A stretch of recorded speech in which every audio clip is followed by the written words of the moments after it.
Comment ajouter du réalisme de manière très simple et très rapidement dans vos projets Unreal Engine 5 avec la simulation physique directement intégrée dans le moteur de jeu? À quoi sert la physique? C'est très simple à comprendre. Une fois que vous activez la simulation dans les meshes que vous avez choisis, Unreal Engine 5 va les faire tomber et les poser de sorte à ce qu'ils soient le plus naturel possible avec les collisions qu'il va croiser. Dans cette vidéo, on utilise l'exemple de cet escalier-là et la physique, à quoi elle sert. En tout cas, il y a plusieurs utilisations possibles, mais dans notre cas, dans ce projet-là, j'ai utilisé la physique qui est intégrée dans le moteur de jeu pour placer des meshes à ce qu'ils soient posés le plus naturellement possible et pas les poser un par un, parce qu'une fois qu'on les passe un par un, généralement ce n'est pas assez naturel. Et qu'est-ce que je fais pour que la simulation physique ne soit pas activée à chaque fois qu'on lance le jeu? Parce que ça aussi, ça peut être un problème majeur une fois que vous activez la simulation sur plusieurs meshes dans votre projet. Plus il y a de simulations activées sur vos projets, plus vous allez perdre des FPS, parce que c'est un problème directement qui va être lié à l'optimisation. Donc qu'est-ce qu'on doit faire pour éviter qu'il y ait un problème d'FPS? Je vais vous prendre l'exemple directement sur les boîtes de conserve ici où je les ai placées. Je clique directement sur eux et ensuite sur les trois petits points qui se trouvent ici, j'y vais sur Simulate.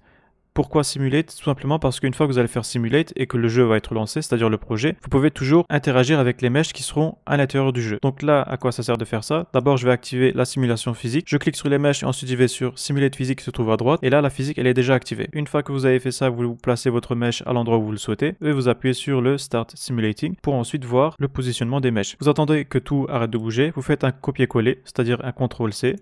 Et ensuite ici je peux faire coller. Là qu'est-ce qui vient de se passer? C'est juste que là la simulation physique elle est activée sur eux. Et là si je clique sur les seconds, c'est-à-dire ceux où la simulation physique a déjà joué, j'ai juste à désactiver la simulation physique. Et une fois que tout ça est fait, vous pouvez avoir votre mesh.